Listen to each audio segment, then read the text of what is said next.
ఫోటోలో కనబడుతున్న వ్యక్తిని చూడండి. వీడు గ్రేట్ ఆంధ్ర మూర్తిగాడు. గత కొంతకాలంగా హరిహర వీరమల్లు చిత్రంపై గొక్కెట్టి మరీ ఏడుస్తున్నాడు.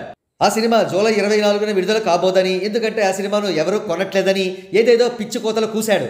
కట్ చేస్తే పవర్ స్టార్ పవన్ కళ్యాణ్ గారు వీర విహారం చేసిన Harihara Veeramallu theatrical trailer release అయింది. అసలు సిసలు చారిత్రక వీరుడిగా, ఒక జానపద వీరుడిగా పవన్ కళ్యాణ్ గారు చూపించిన విశ్వరూపానికి గ్రేట్ ఆంధ్ర మూర్తిగాడికి ఫిట్స్ వచ్చి కింద పడి గిలగలా కొట్టుకుని మోర్చపోయాడట. అందుకే ఈ క్షణం వరకు పాపం గ్రేట్ ఆంధ్ర వాడు ఈ చిత్ర ట్రైలర్ రివ్యూ పబ్లిష్ చేయలేకపోయాడు. ఇకపోతే పవన్ కళ్యాణ్ గారు చెప్పిన డైలాగ్, నేను రావాలని చాలా మంది ఆ దేవుళ్ళకి దండం పెట్టుకుంటుంటారు, కానీ నేను రాకూడదని మీరు చూస్తున్నారు. ఈ డైలాగ్ వైసీపీ హెడ్తో పాటు ఆ పార్టీ కార్యకర్తలకు కూడా గోబ గుయ్యమనేలా తగలడంతో తేలుకుట్టిన దొంగల్లా సైలెంట్గా కామ్గా ఉన్నారు. ఇప్పటిదాకా మేకల్ని తినే పులిని చూస్తుంటారు, ఇప్పుడు పులుల్ని వేటాడే బెబ్బుల్ని చూస్తారు అనే డైలాగ్తో యాంటీ ఫ్యాన్స్లో చలనం లేదు. ఇప్పటిదాకా ఈ చిత్రానికి హైప్ లేదు అని గింజుకుంటున్న యాంటీ ఫ్యాన్స్కు టన్నుల కొద్దీ హైప్ను రుచి చూపించారు పవన్ కళ్యాణ్.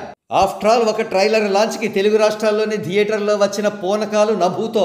ట్రైలర్ లాంచ్కే ఈ రేంజ్లో బేభత్సం జరిగితే ఇక సినిమా మొదటి రోజున వచ్చే ఓపెనింగ్స్కి యాంటీ ఫ్యాన్స్కు గుండెలు అవిసిపోవడం ఖాయం.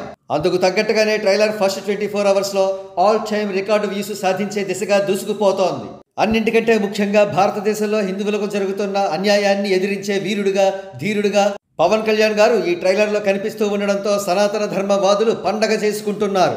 ఇకపోతే వీరమల్లు ఈ నెల 24వ తేదీన థియేటర్లలో సృష్టించబోయే పెను ప్రభంజనాన్ని చూసేందుకు కోట్లాది మందిలో ఒకరిగా మనం కూడా వేచి చూద్దాం.